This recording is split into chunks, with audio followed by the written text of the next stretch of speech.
Well, hey there, it's Rebecca R. Jones, and I am excited to talk to you today about more color theory. As Bible journalists, we can oftentimes go to create in our Bible, and whether you are doing Bible journaling or not, these still apply to you. This confusion can occur where you just think, oh, all the colors, and where do I even start? How do I get this right?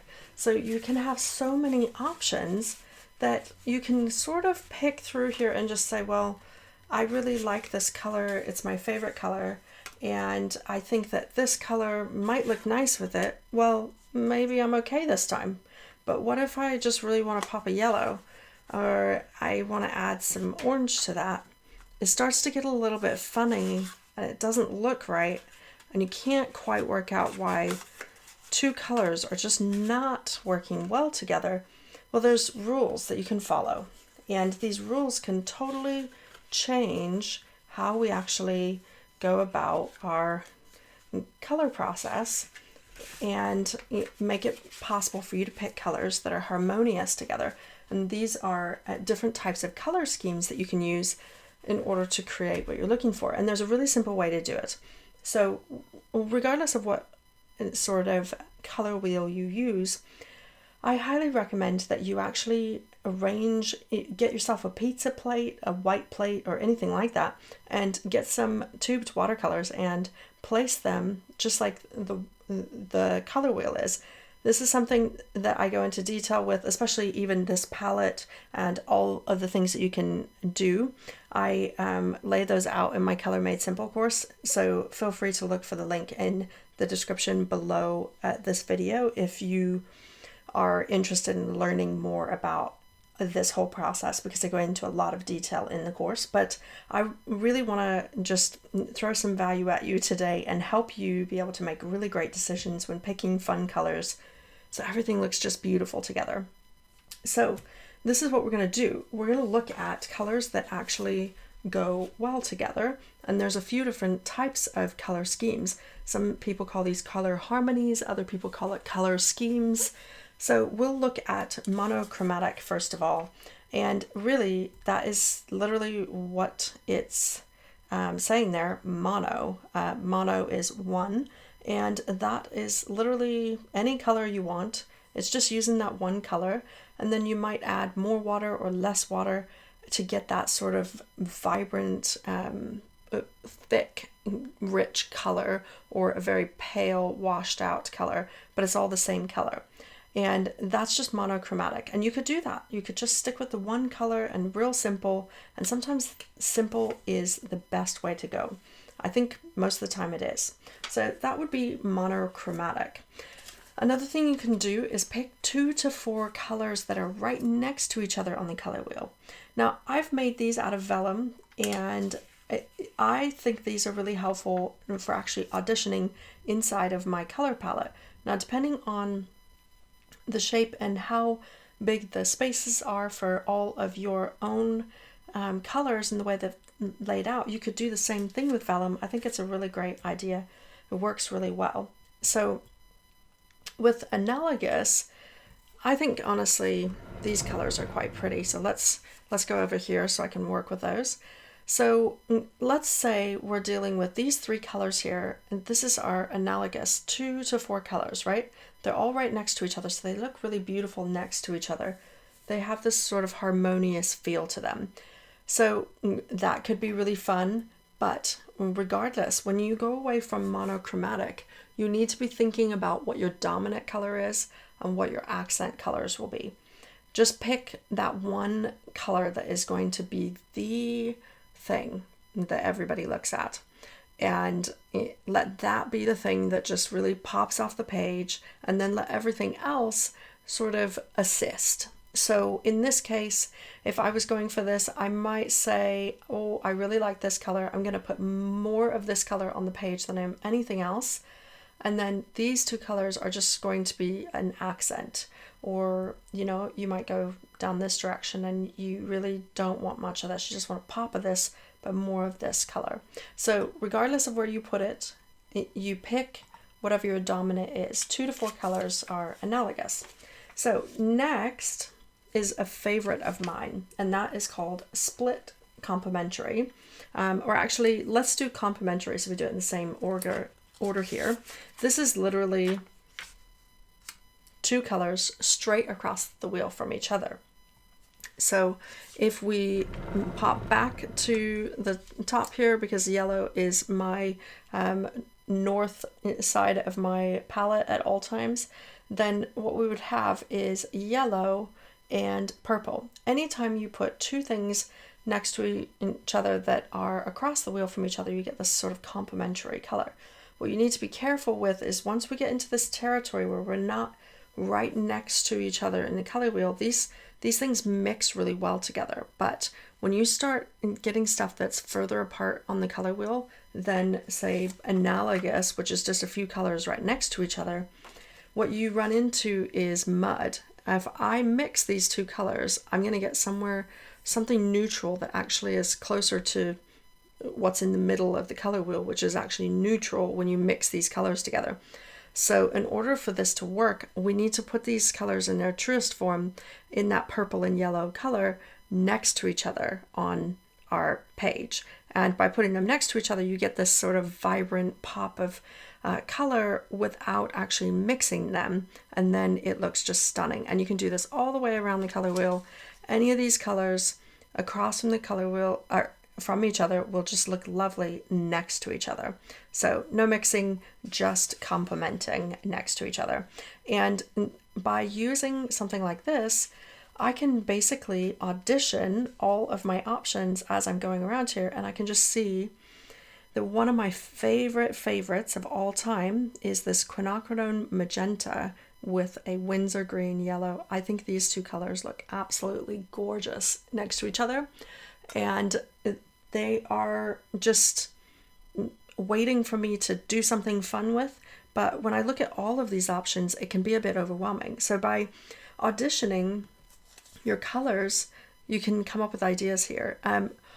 Inside of color theory, we can look at the spiritual side of things as well, and we can think, what's the symbolic thought behind, like, what does the Bible say about that color? Like this kind of scarlet red might be the blood of Jesus, for example, or the blue might be for the healing rivers of Jesus, of God, like the healing, and green might be for the healing leaves. Like you can pick some symbolism in the Bible and pick your colors on that, but still pick your dominant color based on whatever symbolism you want, and then use this to audition what sort of accents are going to really work theoretically in color theory.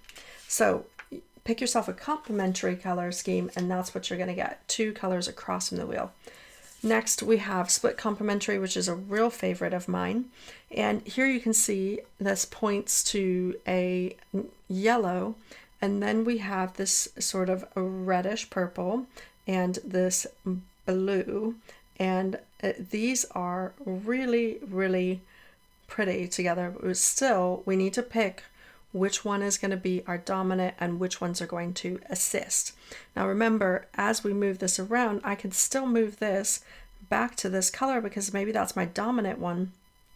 Then I have the option of making these two assist with it, or if I put this the other direction, then I can make it go with this color. So when you decide which color you're going for, then you can see which other colors might work with that split complementary feel. Or go down this route and we can see that this color would go well this way, right? So we can use different colors that will go with the one color, and by moving this around we can kind of see what those are and see what our options are. And for me, this is the favorite. I think I really like these sort of magenta purples. I think they're really beautiful. I like the blues and the greens. I'm not as much into the reds and the yellows, but the pop of those colors in my work is something that I enjoy. So you will get comfortable with what you love to see, and then you can move this around to kind of get an idea of what you're looking for. But the same concept is here. Let me just show you with a Tetradic. So this is a split complementary. This is Tetradic. This is, it's Triadic. This is Tetradic. Triadic is a look at the three primaries, right? And what we have with the split complementary is a primary and two secondaries. That's essentially what's going on. Or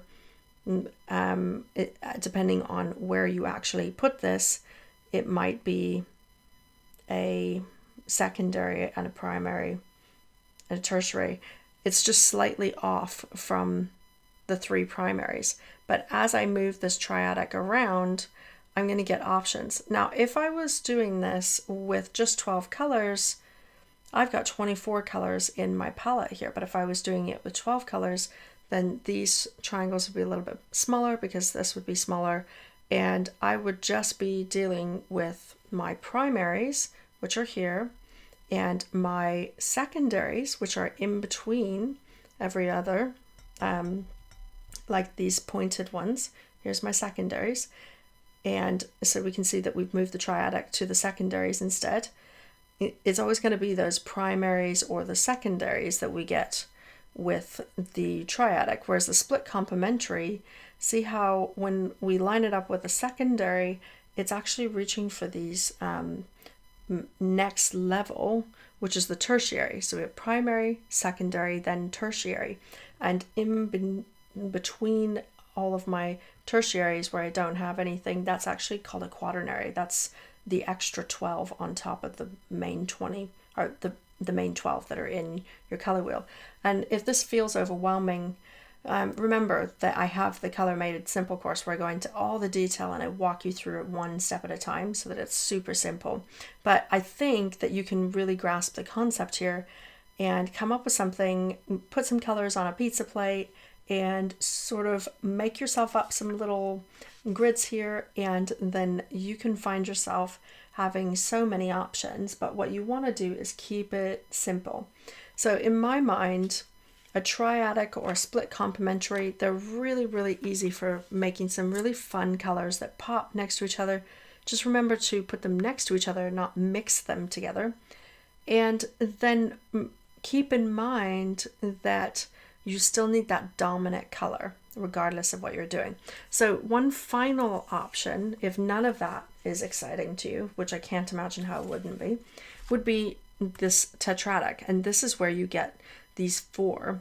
So you can see these are all in the tertiary colors, and I could switch this to two primaries and two secondaries, right? And it works its way around the color wheel in so that you have something that is next to each other, close to each other, and then something else that's close to each other, but they're across the wheel from each other. So these are all going to marry up nicely together. However, this is going to be a lot more complex, and you still need to pick that dominant color and let everything else assist. So my recommendation is that you keep it real simple. Go for something that is analogous or monochromatic, that's less busy and simple. Or if you want to make things a little bit more fancy, go for something complementary. And if you really must, go for triadic or split complementary, where you can add just a level of complexity that is really, really powerful, and it's going to pack a punch of color but look beautiful next to each other. So what you can do is you can look at these and think, ooh, this looks really nice, I love it. But as I showed you last week, how to actually create these swatches, I will link that video for you, so definitely check it out and watch it if you want to know how to make these and use them, because they are super, super useful.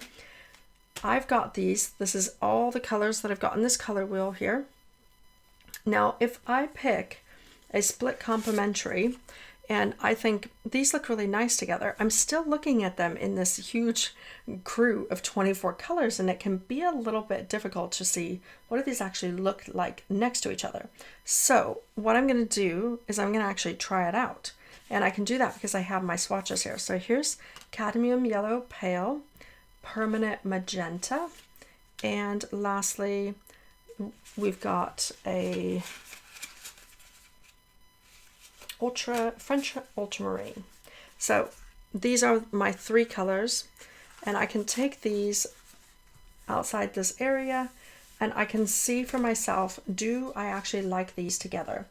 And that will be a really great way for me to be able to see, yeah, I'm settled.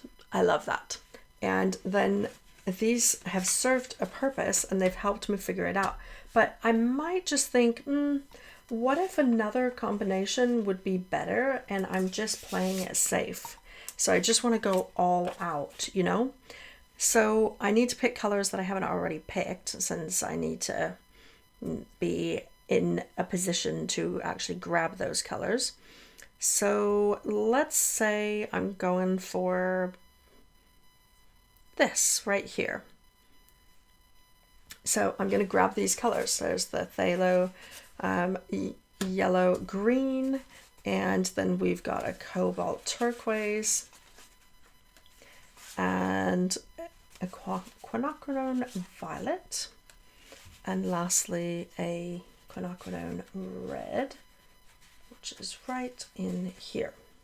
Okay, so now I've got 2 different options here that I can choose from, that I've picked, that I know work well together, because I've used science and color theory to come up with my ideas, but I didn't have to memorize color schemes or come up with some fancy understanding. I just have myself some templates that I can use to borrow ideas, and then I use my swatches to pull out those ideas and figure out what I'm going to go for. I don't know. Which one of these 2 would you pick if you were going for this? Would you pick this Tetradic 4 color option here, or instead this split complementary 3 colors down here? Tell me in the comments below. I would love to hear your thoughts. And again, if you want to join me in the Color Made Simple course, I highly recommend it. It's one of my most popular courses and it's super, super fun. And it's all self-paced, so you can just work your way through it at your own pace. And you can find out about it in the comments below. But enjoy this and let me know how you get on with being able to come up with your own color schemes with color harmony and color theory backing you up. I'll talk to you later. You are loved.